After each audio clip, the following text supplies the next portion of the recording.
ddechreuad y creodd Duw y nefoedd a'r ddaear. Oedd y ddaear yn afluniaidd a gwag, ac ysbryd Duw yn ymsymud ar wyneb y dyfroedd. Gwelodd Duw y cwbl am nais, ac yr oedd yn dda iawn. Ond tydi o arglwydd i weintad, ni yw'r clai, a thi yw'r crochennydd, gwaith dy ddwylo ydym i gyd.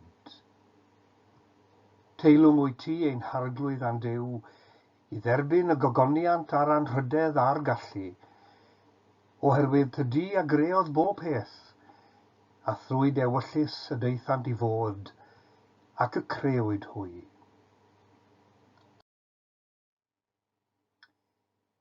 Gawn ni weddio trwy ddefnyddio rhan o'r Te Deum.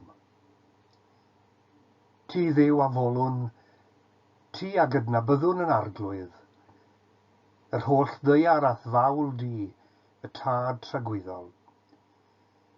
Sanctaidd, sanctaidd, sanctaidd, arglwydd Dduw y lluoedd, nefoedd a ddaear sydd yn llawn o ddogoniant.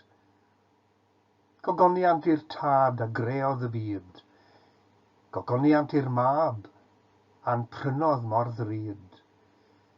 Gogoniant i'r ysbryd a'n pira'n ddilif, i'r drindod mewn undod, rown foliant dros byth. Amen.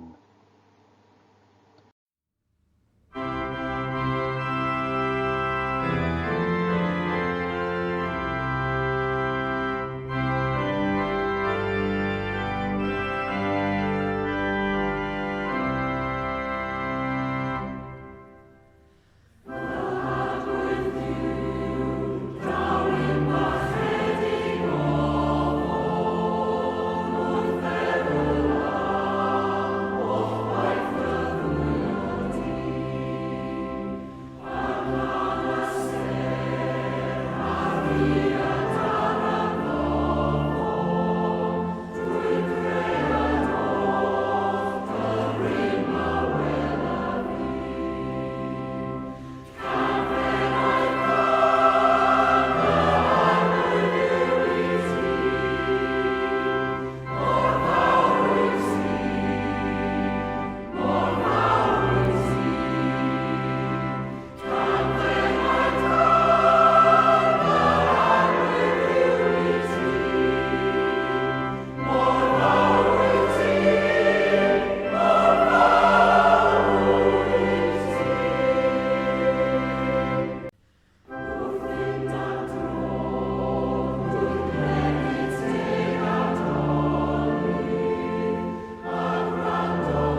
Dewch chi'n uno yng nghyfieithiad William Morgan o'r Wythfed Salm. Arglwydd ein ior ni, mor ardderchog yw dy enw ar yr holl ddeiar. Yr hwnna o sodais dogoniant uwch y nefoedd. Wenau plant bychain ar rhai yn signo perais nerth o acho ystelynion i ostegi y gelyn a'r ymddialydd. Pan edrychwyf ar y nefoedd, gwaith dyfysedd, y lloer a'r ser yr rhai o'r deiniaist, pa beth yw dyn i ti i'w gofio, a mab dyn i ti ymweld agef? Canisg wnaethos ef ychydig is na'r angylion, ac a'i coronais a gogoniant ac a harddwch. Wnaethos iddo arglwyddiaethu ar weithredoedd y ddwylo, gosodais bob peth dan ei draed ef, defaid ac ychen oll, ac anifeiliaid y maes hefyd, ehediaid y nefoedd a physgod y môr, ac y sydd yn tramwyo llwybrau y moroedd. Arglwydd ein ior, mor ardderchog yw dy enw ar yr holl ddeiar. Gawn ni weddio. O ddiw ein tad, ar fore Sul newydd yn unen falch o allu atseinio geiriau'r salmydd, o arglwydd ein ior ni, mor ardderchog yw dy enw ar yr holl ddeiar. A gyda'r emynydd ymdeimlo a pharchedig ofn wrth feddwl am holl waith dy ddwylo di. Diolch i ti am fore braf sy'n dangos gwaith y ddwylo ar ei ore. Mae'r wlad wedi llenwi i'w hymylon rhywsut, a glesni coed a pherthu ynghyd â lliwiau a phersawl blodau yn wledd i'r synhwyrau. Lle i ddiolch sydd gyda ni arglwydd am gyfoeth y bendithion tymhorol a ddawyn rhan yn sgil gwaith dy ddwylo di y creawdwr, ac am fwyd a dillad a phob cynhaliaeth faterol, mawr yw'n gwerthfawrogiad. I ni'n cydnabod o'r newydd mae dall fuon ni ar adegau i harddwch dy fyd, a hunanol a thrachwantus yn defnydd o'i gyfoeth. A bellach, i ni'n fwy ymwybodol o ganlyniadau'n byw a fradlon. Madde i ni am anghofio, mae ymddiriedolaeth ddrud oddi wrth i ti yw'r blaned yma, a helpai ni gofio, mae ymddiriedolwyr ar waith dy ddwylo di ydy ni gyd. I ni'n diolch i ti am y doniau a'r talentau rwy ti wedi rhoi i ni i allu defnyddio'n dwylo i drin y tir ac arddu'r meysydd, i naddu pren a mowldio metal. Diolch i ti am y dwylo fi'n dyfeisio a llunio o adnoddau crau y ddeiar, bob math o gyfarpar i hwyluso a chyfoethogi bywyd.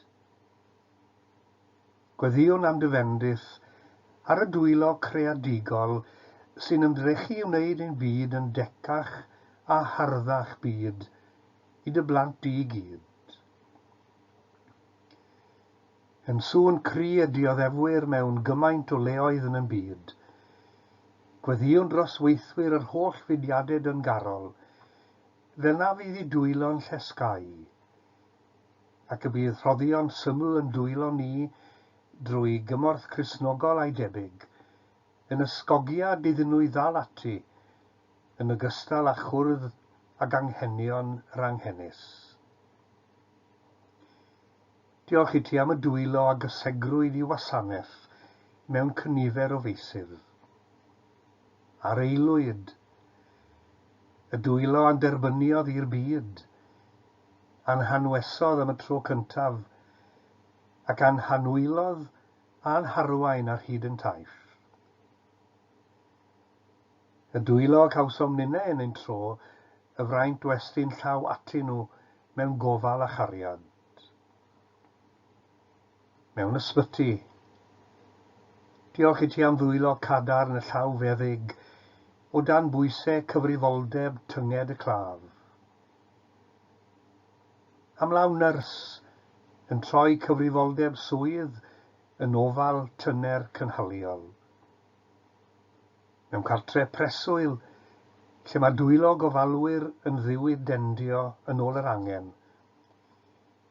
Ac ar eilwyd, lle mae dwylo yn troi gofal beunyddiol yn fynegiant o gariad. Diolch i ti am bob llaw agored raslon sy'n adlewyrchiad o dy law dirion di. Wrth gofio gyda diolch am ddwylo ffeind yr Iesu, yn iachau'r cleifion, bendithio'r gwan, derbyn y gwrthodedig, a chroesawi pawb yn ddiwahân. Gweddiwn arglwydd am y gras a fydd yn troi'n dwylo ninne fel rai Iesu, yn rhai ffeind yn dy waith. Ac ar ddechrau wythnos arall, beth bynnag y ddaw i'n rhan, a beth bynnag y bydd galw arno ni i estyn ein llaw ato i wneud, helpa ni wneud yn gorau glas. A hynny, wrth i ni ddiolch am y sicrwydd, mae'n dy law dadol di y mae'n hamseren i gyd yn y pen draw. Cliw ni, a derbyn ni mewn trigaredd, maddeuant a chariad, yn haeddiant yr Iesu. Amen.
Adnodau o'r 12fed bennod o'r llythyr at yr Rufeiniad. Yn union fel y mae gennym aelodau lawer mewn un corff, ond nad oes gan yr holl aelodau yr un gwaith, felly hefyd yr ydym ni, sy'n llawer, yn un corff yng Nghrist, ac yn aelodau bob un i'w gilydd. A chan fod gennym ddoniau sy'n amrywio yn ôl y gras a roddwyd i ni, dylai mae harfer yn gyson â hynny. Os proffwydoliaeth yw dy ddawn, arfer hi yn gymesur a ffydd.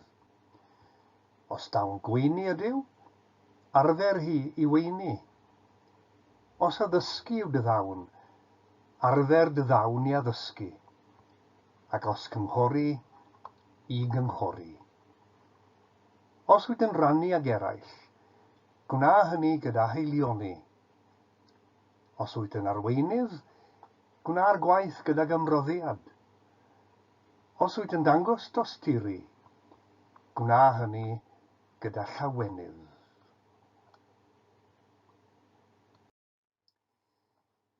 Wi am droi i arwain yn myfyrdod at yr adnod yma o lyfr y pregethwr.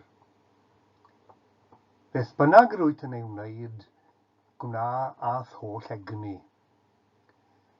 Nawr, mae'n rhaid i fi gyfadde fod yr adnod wedi nilyn ni ers angladd meirion.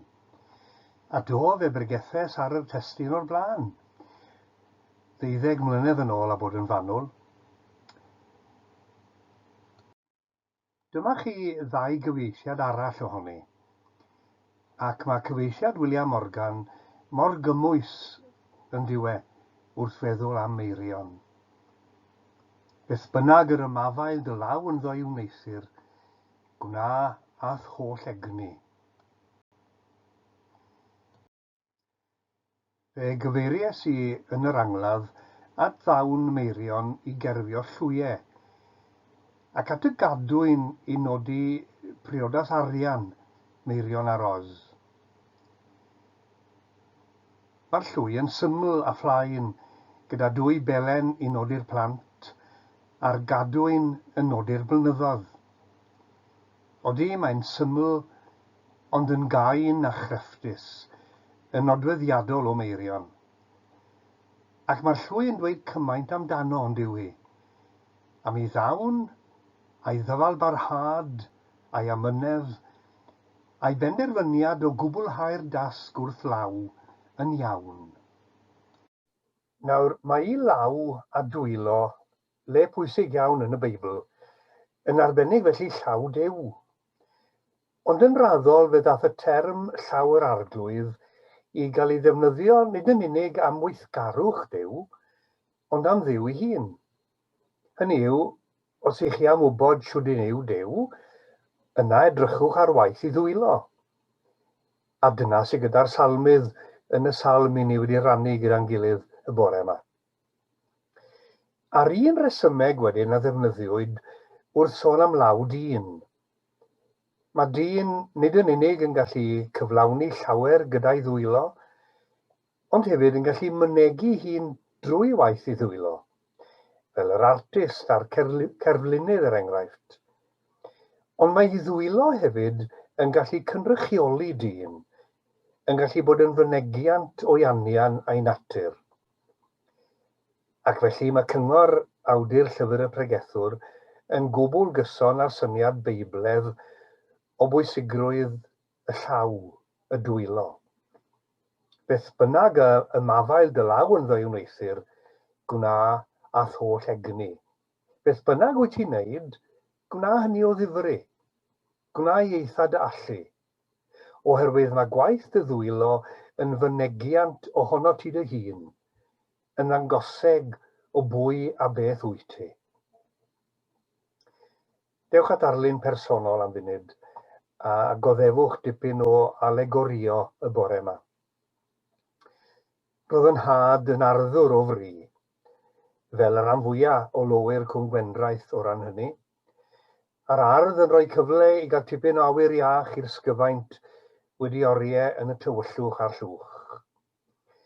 A roedd yna gystadlu brwd rhwng garddwyr Pontyberem ar gyfer y sioe flynyddol. Y peth braf oedd fod y cyfan yn digwydd mewn ysbryd cyfeillgar. A prawf o hynny oedd fod y naill yn helpu'r llall I baratoi at y sioe. Er enghraifft, oedd yn had yn cael hwyl arbennig ar dyfu ffa dringo. Tra fod Wncwl Harry drws nesaf yn dyfwr wynwn sef I ail. Mi fydde'r ddau yn cyfnewid cynnyrch er mwyn sicrhau bod nhw I doi ac arddangosfa werth I gweld. Fe gafodd y mrawd a funen trwytho'n gynnar iawn yn y ffordd o drin yr ardd, a'r ffordd o drin gwahanol lysiau a phlanhigion. Wrth gwrs, oedd gwneud yr ardd yn gelfyddyd, nid yn unig gardd lan ddi chwyn, ond oedd rhaid cael rhesi a gwlau perffaith a'r planhigion I hunain yn drefnus yn y rhesi a'r gwlau. Ac roedd yna ffordd I blannu popeth, ac i baratoi ar gyfer bob dim. Agor rhes ffa dringo yn yr hydre, a'i llenwi â bob math o bethau dros y gaea a'r gwanwyn, crafiwns, llysiau, papur newydd, popeth oedd e'n cadw glibaniaeth. Palin ddwfn iawn ar gyfer y gwely winwns, tyllau dwfn i'r cennin, union drydfedd rhwng y tato had. Ond yr hadau mân oedd yn boindod i ni fel plant. Betis, bob yn dri hedyn. Hadau moron yn denau iawn, felly hefyd y persli, a dŵr berw ar yr hadau cyn i gorchuddio. Y pys yn cael ei plannu ar ffurf rhif 6 ar y dis, ffa rhif 5. A rhaid oedd i resu hadau fod yn union syth ar ei gwely. Mae dy fi gof clir a fyne'n rhyw 10 oed, ond had yn dod i'r golwg a fyne bron gorffen plannu'r rhes 4 llathen o bys. A dyma fe'n ynghalw i ben ucha res a gofyn, oedden nhw'n syth? Wel, oedd y rhes ganol o dan y cortyn yn eitha da, ond y ddwy arall yn igam o gamu dipyn. Gredwch chi mod i wedi gorfod codi bob pisen a'i hail osod? A'r unig ateb i'r protestio oedd, ro nhw'n iawn. Ac o holi pan bod yn rhaid mynd i'r fath drafferth, yr ateb wedyn oedd, achos mae fel na maen nhw fod. Nawr, oedd pethau ddim yn tyfu fymryn gwell yn gardd mi na gerddi eraill, lle roedd yna lai o ofal a manylder. Ond yn mynd amser fydde sy'n ei wybod am y boddhad a'r bodlonrwydd o fod wedi gwneud rhywbeth fel y dylai gael ei wneud, yn y ffordd iawn, a hynny yn ôl safon y tu allan i mi fy hun megis. Chydig o arddio wedi'i wneud bellach, ond mae'r geiriau wedi aros hyd heddi. A mi fyddai'n dal i glywed y llais wrth fynd at ambell dasg digon cyffredin, gwna fe'n iawn, ac ambell tro, wyt ti'n gwybod nad fel na mae fod. Nawr, dyw hynny ddim o dragwyddol bwys ynghyd destun garddio a DIY, ond mae yna ryw bethau y mae o dragwyddol bwys i cadw'n iawn a'i gwneud yn iawn, y mywyd pobl a chymdeithas a byd. I ni'n byw mewn cymdeithas llawer mwy agored a goddefgar ar lawer cyfri, i'r un lle magwyd y rhan fwyaf ohono ni. A diolch am hynny hefyd. Ond mae'n rhaid cydnabod iddi fod yn anodd ambell tro i dderbyn syniadau, moesau a moesau gwahanol. Ond hyd yn oed mewn cyfnod felly, mae yna ryw bethau sy'n angen i gwneud yn iawn o hyd yn oes e. Pethau mae angen i ni gwneud a'n holl egni wrth estyn yn llaw ati nhw, a mae fel na maen nhw fod. Rhai blynyddoedd yn ôl, pan oedd dylanwad yr hen Wyddelas, chwedl John Roberts Williams ar gerdded, a ffris ar bopeth a gwerth ar ddim, roedd y stori'n cylchredeg am dri'n cael cyfweliad am swydd. Fel oedd y cyntaf yn gadael, dyma'r cadeirydd yn holi faint yw 2 a 2, a dyma'r ymgeisydd yn ateb ar ei ben 4. Dyma ddilyn yr un patrwm gyda'r nesaf a chael yr un ateb. Pan glywodd y trydydd y cwestiwn, dyma oedi am eiliad, a meddai fe wrth yr holwr, faint i chi am iddo fod? Yn ôl y stori, yr ymgeisydd hwnnw gafodd y swydd. A gwir yw, yn bod ni wedi byw drwy gyfnod o feddelryd felly yn dyn ni. O, mae'n wir y modynau ambell tro wedi cael yn hemtio i wneud 2 a 2 yn 3 a hanner, neu hyd yn oed yn 5. Ond bob tro mae yna lais wedi canu yn y cof. Nid fel na mae fod. Gwna fe'n iawn. Nawr, mae'n amlwg o'r cyfan i ni wedi glywed dros yr wythnos diwetha yma, heb sôn am straeon fy'n y penawdau ers wythnosau lawer, bod hi'n hwyr bryd i gael ymchwiliad llawn i holl ddigwyddiadau y 19 mis ofnadw diwetha. Ond ar yr un pryd, fe greda i fod angen dybryd am arolwg o foeseg, gwerthoedd a safonau'n cymdeithas o'r brig i'r bôn. Oherwydd a bod yn gwbl bersonol, mae o dragwyddol bwys i mi fod cenhedlaeth yn wyrio ni yn tyfu fyny mewn awyrgylch sy'n help iddyn nhw i dderbyn a glynu wrth y ffaith mae 4 yw 2 a 2, a hynny ym mhob sefyllfa ac o dan bob amgylchiad. Oherwydd dyna'r math o wirionedd sy'n diogelu sylfaen a safon bywyd yn y pen draw. Mae yna bethau mae'n rhaid cymryd trafferth ynglyn â nhw, os i ni am gael cyfeiriad ac ansawdd bywyd yn iawn. Nid yn unig cymryd trafferth, ond i gwneud nhw o ddifri, a'i gwneud nhw'n iawn. Meddai Paul yn ei lythyr at y Philippiaid, bellach gyfeillion, beth bynnag sydd yn wir, beth bynnag sydd yn anrydeddus, beth bynnag sydd yn gyfiawn a ffyr, beth bynnag sydd yn hawddgar a chanmoladwy, pob rhinwedd a phopeth yn heiddi clod, myfyriwch ar y pethau hyn. Y pethau rydych wedi dysgu a'i derbyn, eu clywed a'i gweled, gwnewch yr haen, a bydd Duw'r tangnefedd gyda chwi. Does dim un o'r cyfryw bethau yn dod yn rhwydd a diymdrech i neb ohono ni. Ond maen nhw'n rinweddau ac egwyddorion a gwerthoedd sy'n diogelu ansawdd bywyd.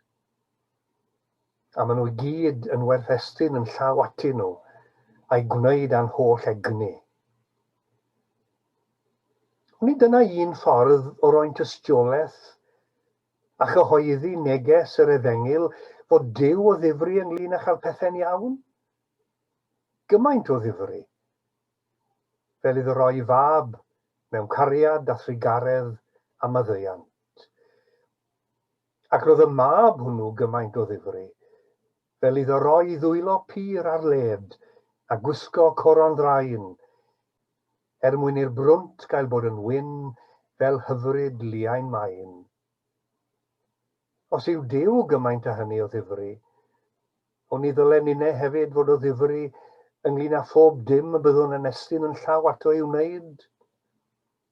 Ynghylch aelwyd a theulu, cymuned a chymdogaeth, gwlad a byd, eglwys ac efengil.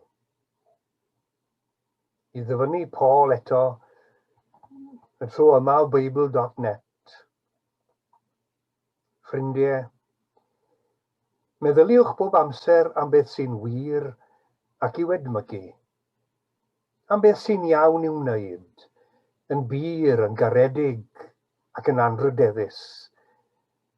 Hynny ydy popeth da, ac unrhyw beth sy'n heiddi ei ganmol. Gwnewch y pethau hynny dych chi wedi dysgu a'i gweld a'i clywed, a bydd y Duw sy'n rhoi heddwch gyda chi. Amen. Cydweddion. O feistr pob gweithiwr, a dreiliais dy flynyddoedd cynnar wrth fainc y sair yn Nazareth, yn llunio pethau a'i cyweirio. Diolchwn i ti am gysegru pob llafur, gan ei wneud y hun yn offrwm o wasanaeth ym myd y dad nefol. Plana ynom ysbryd gwasanaeth, llawenydd mewn gwaith wedi gyflawni'n drylwyr, ffyddlondeb a diwydrwydd. Fel y cyflawnom a'n holl nerth, y tasgau a ddawyn rhan, dyfwy'n dyd y hun a wneithos bopeth yn dda, Crist Iesu ein harglwydd. Amen. Cawn ni uno yngwedd i'r arglwydd. Ein tad yr hwnnwyt yn y nefoedd, sancteiddier dy enw. Deled y deyrnas, gwneler dewyllus, megis yn y nef, felly ar y ddeiar hefyd. Dyroi ni heddiw ein bara beunyddiol, a maddau ni ein dyledion, fel y maddeuwn ninnau ein dyledwyr. Ac nac arwain ni i brofedigaeth, eithir gwared ni rhag drwg.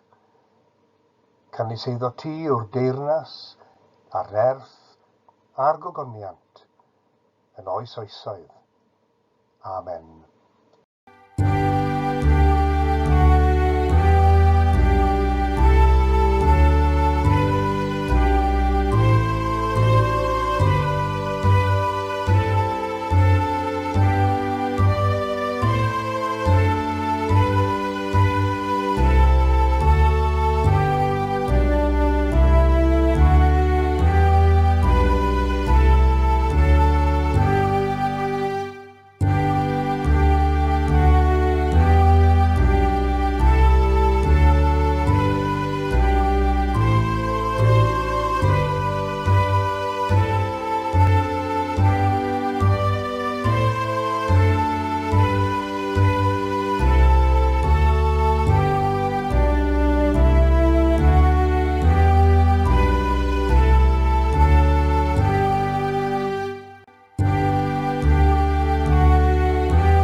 Arglwydd holl alluog, aroddais di ni y ddawn i ddarganfod a defnyddio pwerau ryfeddol dyfydysawd.